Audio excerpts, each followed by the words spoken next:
Hi there, Eric back again, your learning futurist.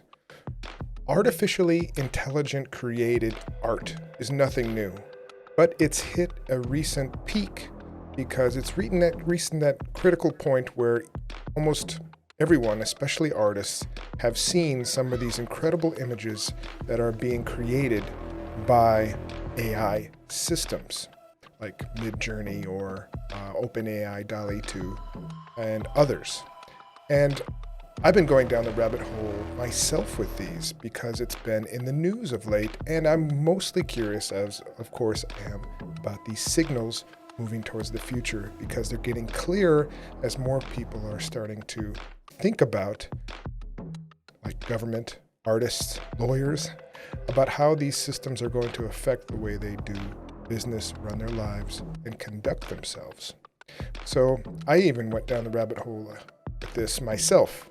You might recognize this piece of art, famous Japanese woodblock painting, and I used an AI system to augment and create new pieces of art where I mixed it with Jupiter's red storm. I mixed it with the Earthrise seen from the lunar surface, and I mixed it with flushing toilets. Now, I'm proud of myself for thinking about mixing these things because I think visually it sparked my imagination to kind of mix these ideas and concepts and interests together because I saw similarities in them in my mind, but I didn't create this art. Am I considered an artist for thinking about combining these ideas and just programming and prompting an AI intelligence to create it for me? That's exactly the type of questions I want to explore in this video about intelligent artistry and what it means for the future of artwork and legal and ethical jobs relating to artwork in the future.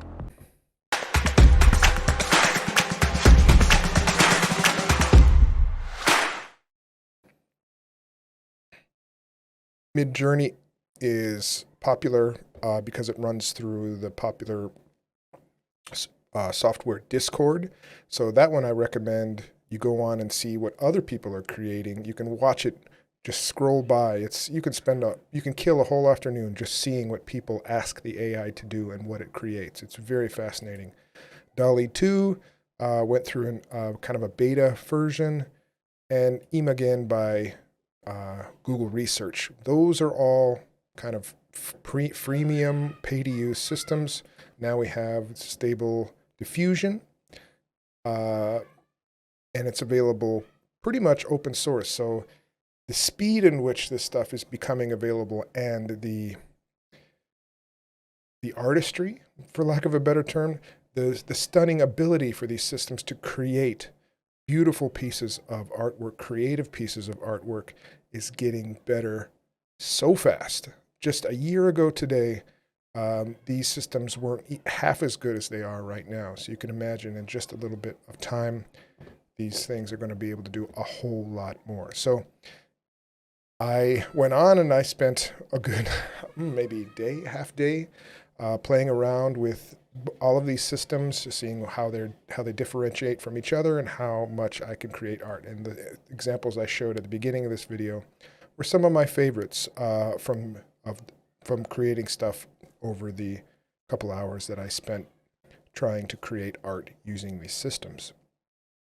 How it works, from my understanding, you could probably find a better explanation elsewhere, but there's a lot of complicated systems involved to create these images. Basically, you can put in a prompt, like doing a text search in Google, and you get a bunch of results that correspond to what you're looking for from that text on Google's index or on the World Wide Web. So you put in some text. An AI has been trained to recognize that text and the language that has been put into, mostly English, and understand what you are asking and what items you're asking to be shown in that piece of artwork. And then it gets put through language image kind of pre-processing kind of sampling system where it kind of arranges, takes the language, like for you want a book on top of an apple. So it has to be able to know to arrange those items in a way that makes sense for your prompt. So it's kind of pre-processing, putting before the image starts to be created to understand where exactly and how exactly images should be arranged in the image and how they relate to each other. Then something gets put through some sort of a diffusion model. What this is a type of AI that starts with a static kind of white noise image and makes many pass-throughs, rearranging the pixels slowly with each pass-through to recognize and match with the trained images to the pre-processed kind of arrangement of items from your prompt. So it's going to think about all the images that you want to give that AI, and over many pass-throughs, starting from like think of it, it looks like almost like a static TV screen from back in the day. If there's no signal, there's just a bunch of static. It's going to take that, slowly run through and rearrange the pixels over many iterations until it finally comes upon something that looks like what you wanted to enter as the text to be seen. So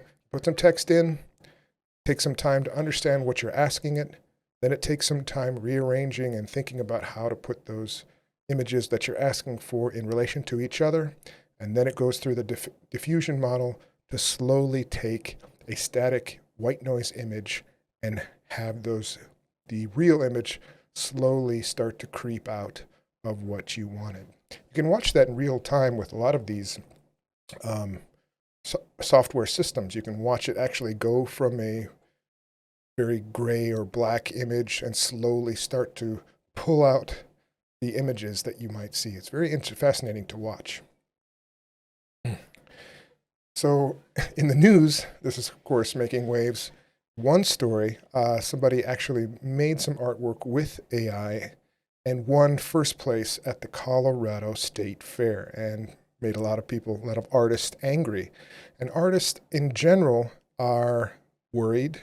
A couple of artist communities online have started to ban the use and sharing of artificial intelligence artwork on their platforms for multiple reasons. They feel like your job may be starting to be automated away. And in many cases, that might be true. In some cases, artists and their artwork is still very much a long ways away from being completely automated. So yes and no on that specific front, but there's a lot of stories like this that are coming about where artists and traditional respect probably not do enough, paid enough, is slowly butting heads with the automated systems and sort of the gig economy style of finding the cheapest replacement, much like taxi drivers and Uber drivers of now.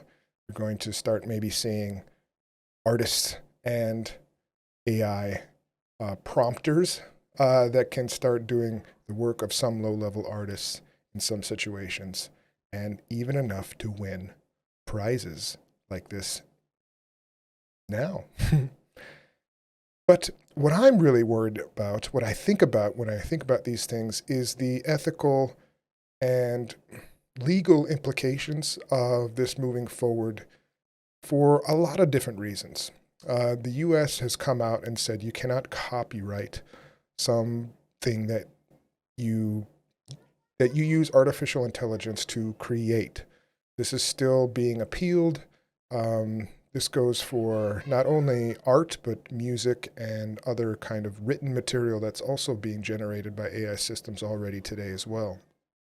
So you cannot copyright, and I can already see that a lot of people using these systems are pumping out popular imagery to then house in kind of online image databases that have this business model of offering up imagery, kind of collections of images and photos for perhaps stock art for graphic designers or things like Canva and other things like that, not necessarily Canva per se, but things like those where people pay a premium or each month, people pay a cost each month to have access to large amounts of imagery for use in their creative projects. I can see some of that being replaced very quickly using these systems. So you can't necessarily copyright it, but it can start to replace a lot of paid copyrighted images very quickly. But what I've heard and seen and read about a lot recently is that this software, and I've been talking about this as we use these systems and we start to use artificial intelligence in virtual reality, is that these artificial intelligence systems have to be trained. And for these systems to be trained, they need to be given lots of samples. Therefore, these systems that we're seeing now are only possible because of the collected human creativity of artists that came before. So the very people that stand to lose off in the future, the artists of the future, will be possibly automated possible income in the future because of the hard work of artists in the past. Am I starting to make sense?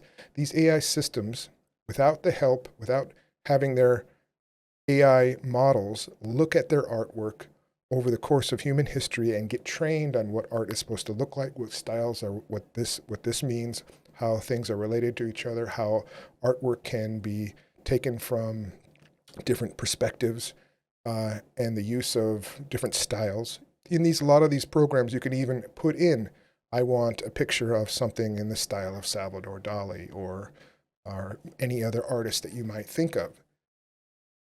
Now, that means if you have a lot of influence in these training systems as an artist or as a style, you're going to see a lot more of that peak and become more available and be seen a lot more moving towards the future. A lot of these AI systems already seem to have a particular color palette, a style that is put out because of the trained systems that go along with this.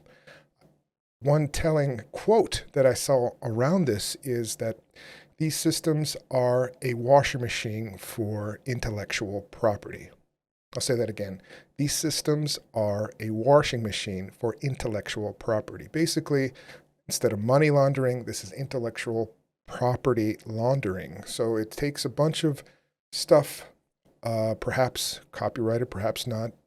What these systems are trained on many times can be a black box and sometimes can be just scraped right off the internet, not paying a lot of attention to what is copyrighted and what isn't. And therefore, whatever you put on the internet or whatever was put on the internet that you have created now helps an AI system create images in its likeness or some sort of offshoot, some remix of that piece of art can now be made using it. Just much like I did with the Japanese woodblock Hokusai, the famous artist in Japan.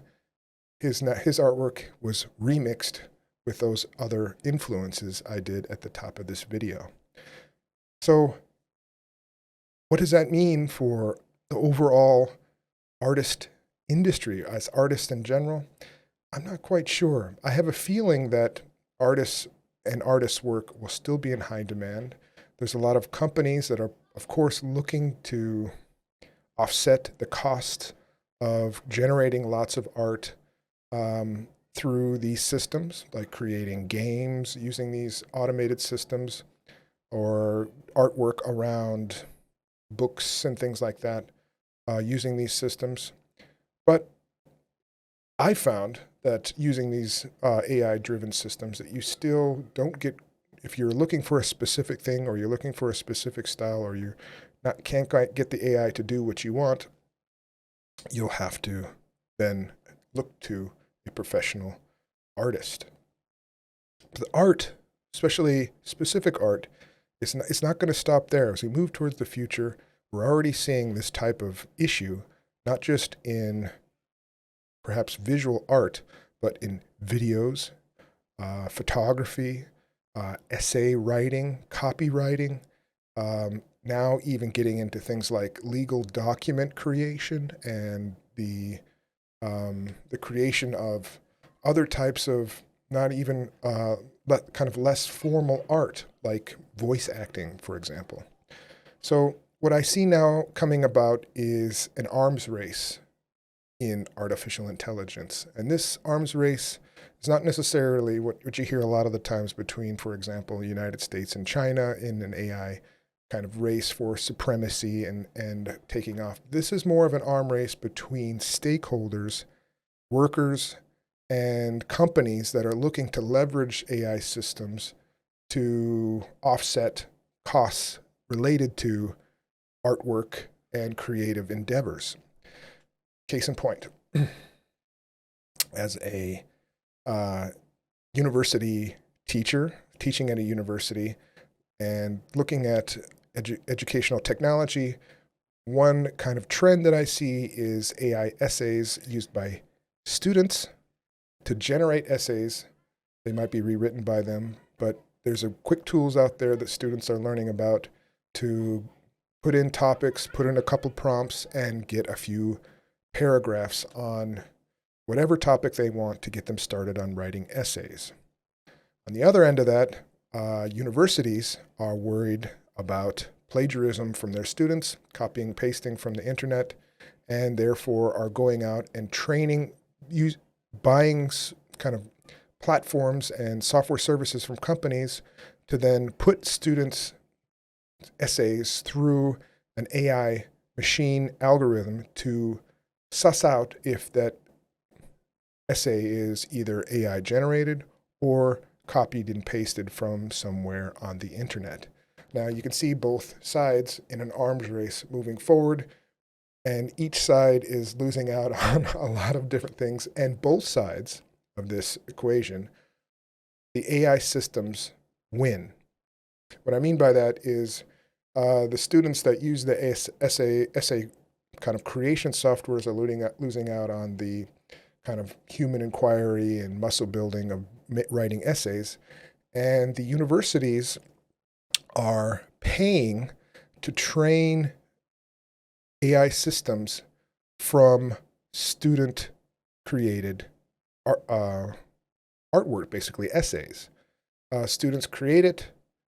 They get fed into the systems that universities are paying for. Their AI systems get so much better, and therefore they're able to gain more value from them. The same type of thing is what I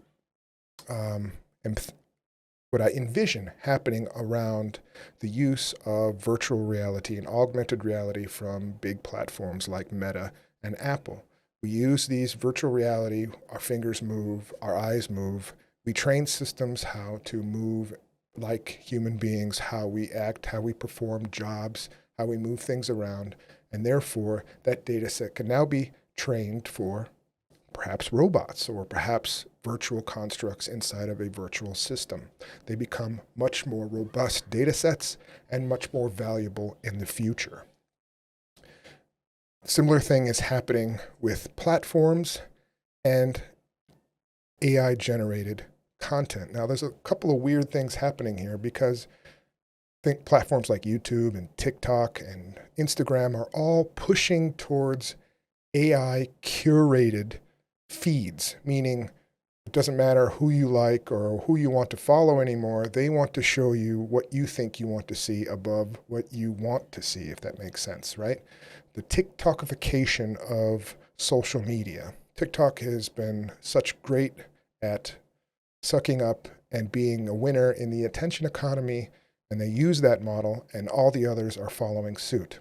Now, on the other end of things, to make money and to get attention, now it is on the users to generate as much content as possible to see if that one or two videos gets picked up by the algorithms to show everybody. And so automated AI-generated content is starting to be a thing. Case in point, it's this guy I found a couple of months ago, Roll de Dempar, has been automatically creating YouTube videos every 2 to 3 minutes for the past 5 years and has put up on YouTube approximately, I think, something between 3 and 5 million videos. Now, these are all derived automatically in an automated process through the most asked questions on popular platforms like Reddit and others. Automatically creates a video. They're not very good, but then slaps them into YouTube. They get a couple of views each, but collectively he is gaining revenue and getting a lot of hits on searched content items in YouTube. And I'm sure YouTube doesn't quite know how to solve this kind of problem. And this, again, goes back to the arms race issue that I'm talking about with AI systems moving towards the future. So perhaps in the future, you want to pay for a game that you know is generated by humans, artwork completely done by humans. Or you want to make sure that your essays from your students are made by them. But then you need AI systems to make sure that that's happening correctly.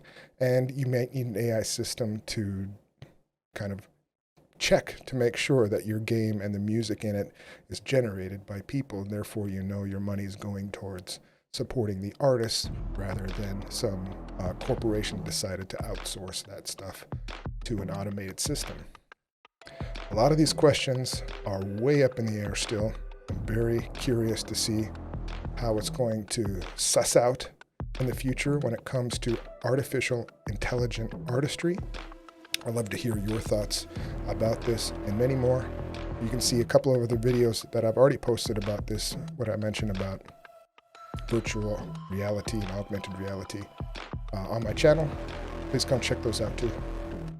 All right. Have fun creating your AI photos for now, guys. We'll see you in the next one. Bye now.